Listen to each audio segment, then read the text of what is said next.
नमस्कार, आइए सुनते हैं देवउठनी एकादशी व्रत कथा।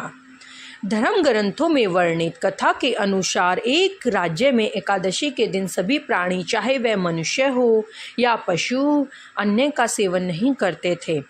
एक दिन भगवान विष्णु ने राजा की परीक्षा लेने का निर्णय लिया और एक सुंदर स्त्री का रूप धारण करके सड़क के किनारे बैठ गए।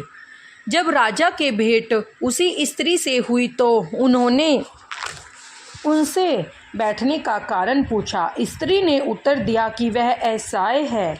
राजा उसके सौंदर्य से प्रभावित होकर बोले कि तुम रानी बनकर मेरे साथ महल चलो। सुंदर स्त्री ने राजा के समक्ष एक शर्त रखी कि वह तभी इस प्रस्ताव को स्वीकार करेगी जब उसे पूरे राज्य का अधिकार दिया जाएगा और राजा को उसके द्वारा बनाए गए भोजन का सेवन करना होगा। राजा ने इस शर्त को मान लिया। अगले दिन एकादशी के अवसर पर सुंदरी ने बाजारों में अन्य दिनों की तरह अनाज बेचने का आदेश दिया। उसने राजा को मांसाहार खाने के लिए विवश करने का प्रयास किया। राजा ने उत्तर दिया कि आज एकादशी के व्रत के कारण वह केवल फलाहार ग्रहण करता है। रानी ने शर्त का स्मरण कराते हुए राजा को चेतावनी दी कि यदि उसने तामसिक भोजन नहीं खाया तो वे बड़े राजकुमार का सिर धड़ से अलग कर देगी। राजा ने अपनी स्थिति बड़ी रानी के समक्ष प्रस्तुत की। बड़ी महारानी ने राजा को धर्म का पालन करने की सलाह दी और अपने पुत्र का बलिदान देने के लिए सहमत हो गई। राजा अत्यंत निराश थे और सुंदरी की बात न मानने के परिणाम स्वरूप राजकुमार का बलिदान देने के लिए तैयार हो गए।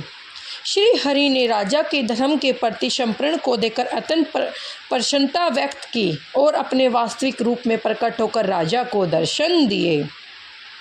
विष्णु जी ने राजा को बताया कि तुमने मेरी परीक्षा में सफलता प्राप्त की है, बताओ तुम्हें क्या वरदान चाहिए। राजा ने इस जीवन के लिए प्रभु का आभार व्यक्त करते हुए कहा कि अब मेरा उद्धार करें। श्री हरि ने राजा की प्रार्थना को स्वीकार किया और उन्हें मृत्यु के बाद वैकुंठ लोक में भेज दिया।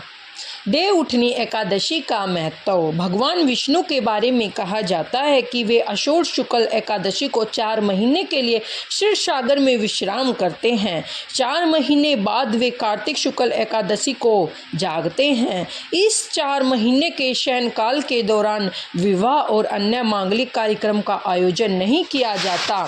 केवल हरि के जागने के बाद अर्थात भगवान विष्णु के जागने के उपरांत ही सभी मांगलिक कार्य प्रारंभ होते हैं।